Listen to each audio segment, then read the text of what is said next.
الحمدللہ الصلاۃ والسلام علی رسول اللہ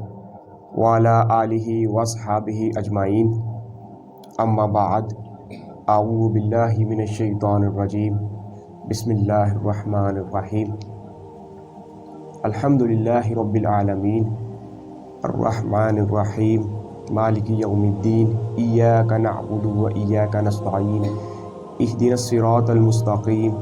صراط الذین انعمت علیہم غیر المغضوب علیہم ولا الضالین، آمین۔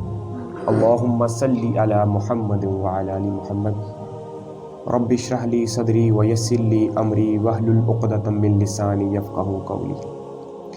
یا مقلب القلوب ثبت قلبی علی دینک، اللہم اجرنا من النار، اللہم اجرنا من النار، اللہم اجرنا من النار، آمین یا رب العالمین۔ آج الحمدللہ ایک لمبے ٹائم پیریڈ کے بعد دوبارہ اللہ تعالیٰ نے موقع دیا ہے کہ اس پلیٹ فارم سے میں قرآن کے متعلق اور احادیث کے متعلق اور اس کائنات کا جو سب سے بڑا سچ ہے وہ آپ کے سامنے بیان کروں۔ اور اس کائنات کا سب سے بڑا سچ اگر کوئی ہے تو وہ ہے اللہ تعالیٰ، اس کے بعد اس کا فرمان یعنی قرآن مجید، کہ اس نے اپنے کلام کے اندر، کیونکہ اللہ تعالیٰ کی یہ شان نہیں ہے کہ وہ ڈائریکٹ ایک عام انسان سے خطاب کرے۔ اب دیکھیں کہ اللہ تعالیٰ جب پیغمبر کے ساتھ بھی خطاب کرتا ہے یا انسانیت تک اس کے ذریعے اپنا پیغام پہنچانے کی کوشش کرتا ہے تو وہ فرشتے کے ذریعے سارا عمل یا وہ کام ہو رہا ہوتا ہے۔ اللہ تعالیٰ ڈائریکٹ خطاب نہیں کرتے سوائے چند پیغمبروں کے، جیسے ان میں موسیٰ علیہ السلام ہے کہ اللہ تعالیٰ نے ان کے ساتھ کوہ طور پہ کلام فرمایا۔ تو اللہ تعالیٰ کی جو سب سے اعلیٰ کتاب ہے جو اس نے انسانیت کے ساتھ ایک ٹیکسٹ بک کے طور پر بھیجی یعنی قرآن مجید، جس طرح میں اکثر یہ مثال دیتا ہوں کہ جب بھی ہم کوئی بھی چیز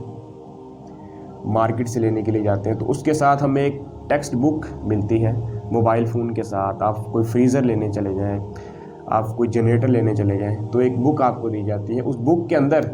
اس مشین کے حوالے سے ہر چیز لکھی ہوتی ہے کہ اگر آپ ان ہدایات پر عمل کریں گے تو یہ مشین آپ کی ایک لمبے ٹائم پیریڈ تک چلے گی، یعنی یہ مشین آپ کی زندگی میں کامیاب رہے گی۔ تو انسان کے ساتھ یہ بک بھیجنے کا مقصد یہ ہے کہ انسان اپنی دنیا میں کامیاب ہو اس بک پر عمل کر کے،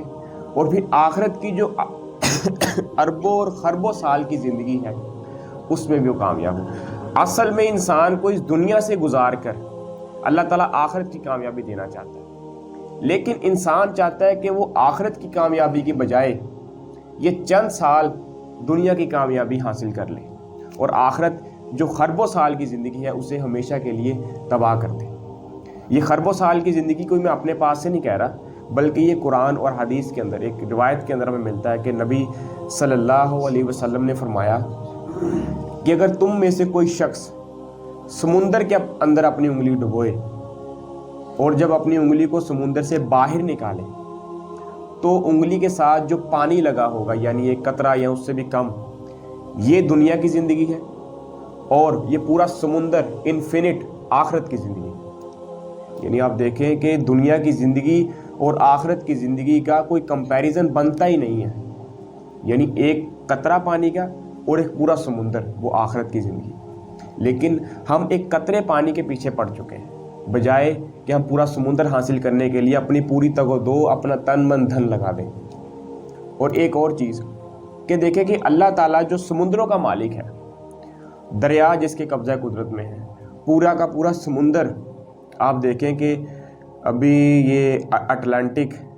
جو ہے وہ اتنا بڑا ایک سمجھ لیں کہ سمندر ہے کہ اگر اس کے اندر کوئی جہاز اس کا سگنل کٹ جائے پیچھے اپنی ٹیم کے ساتھ تو وہ جہاز وہاں گم ہو جاتا ہے، وہ ملتا ہی نہیں ہے۔ اتنا بڑا اٹلانٹک پورشن ہے سمندر کا، یعنی ہماری زمین اب لگا لیں کہ یہ بھی کم جگہ پہ انسانیت آباد ہے، اس سے بھی بڑا حصہ، دوگنا یا تگنا حصہ پانی پر مشتمل ہے۔ وہ اللہ جو اتنے بڑے سمندر کا مالک ہے اور یہ وہ سمندر جو صرف ہماری اس دنیا پہ، اس کے علاوہ پتہ نہیں کتنے سمندر جس کا مالک ہے، جس کا ہمیں علم ہی نہیں، وہ رب صرف آپ کے ایک آنسو کا خواہش مند ہے کہ میرا بندہ میرے سامنے جھکے ایک آنسو ہی نکال دے، وہ آپ کو معاف کرنے کے لیے تیار ہے، اور آخرت کی خربوں سال کی زندگی آپ کے نام کرنے کے لیے تیار ہے۔